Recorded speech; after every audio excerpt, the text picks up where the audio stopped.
Okay, guys, Treaty of Versailles. So once again, you're going to go to your Google Classroom and you're going to open up Treaty of Versailles, Google Slides. Now you'll notice up here at the top, Treaty of Versailles, Google Slides, and blue packet. So you need to have both those things ready to go.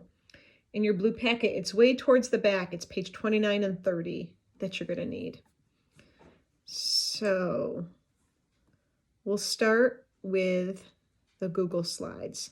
You're going to work through the Google Slides presentation on the Treaty of Versailles. There's content delivered by me and 2 short videos. So let's go look at our learning targets. We'll take a little walk. Now you're going to notice there's a lot of learning targets and a lot of vocab. This is kind of a big topic.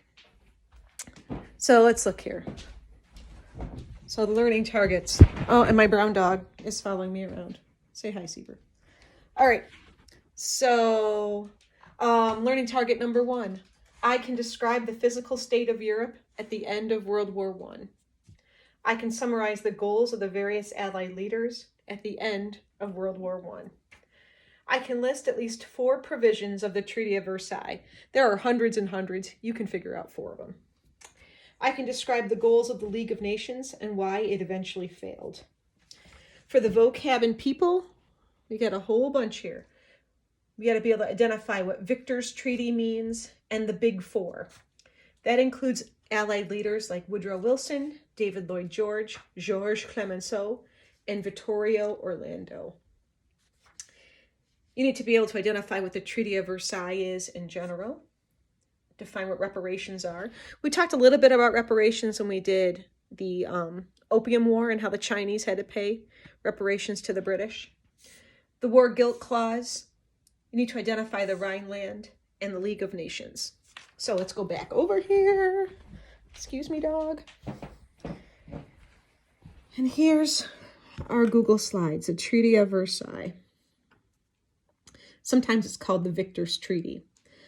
The end of World War I. The armistice that ended World War I went into effect on November 11th at 11 a.m. in 1918.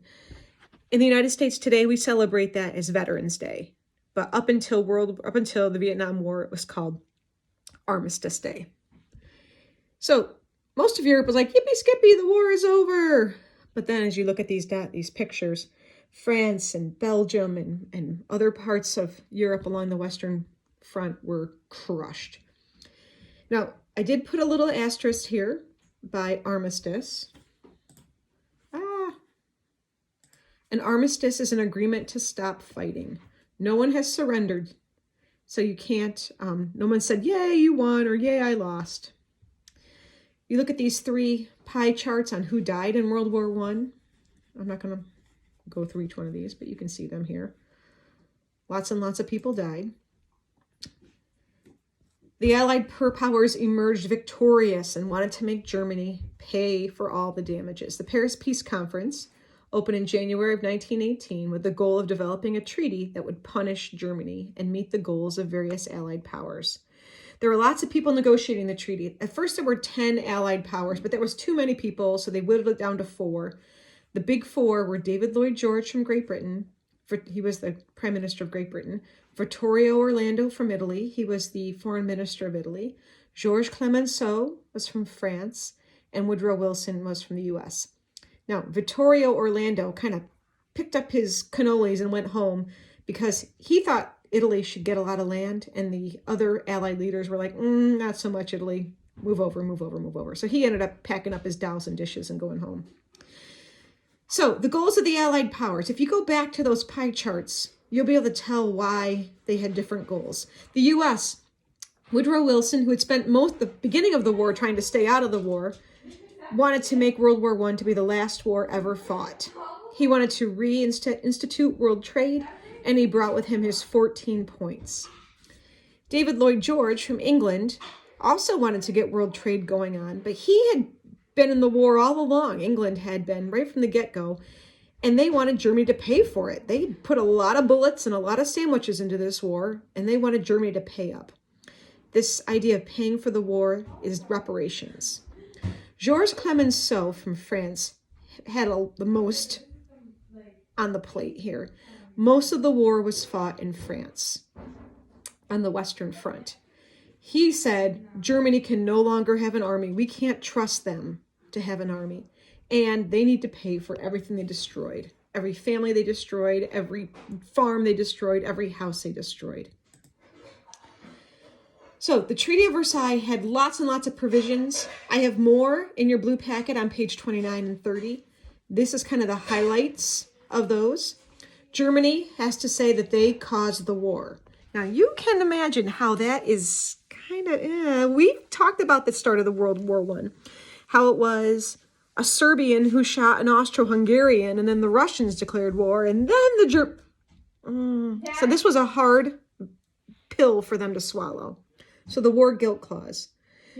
Germany also had to pay reparations. Reparations are when you have to pay for all the damages. The Allies never said how much that set of damage. Tess, I'll help you in a few minutes, okay? Germany never paid reparations. They had to pay reparations, and they never told Germany how much it would be, so they had to sign a blank check and just keep paying and paying and paying until it was all over. Excuse me for a second. Guys, can you hold up? Germany also lost about 13% of their territory. Some of it was taken off to become a new country called Poland. France got some, including Alsace and Lorraine.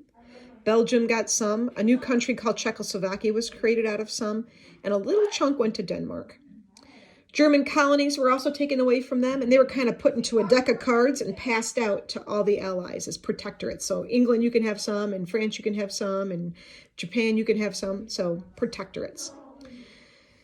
One of the biggest kind of kicks in the pants for the Germans was that their military was reduced to a police force only. They had to get down to only 100,000 soldiers.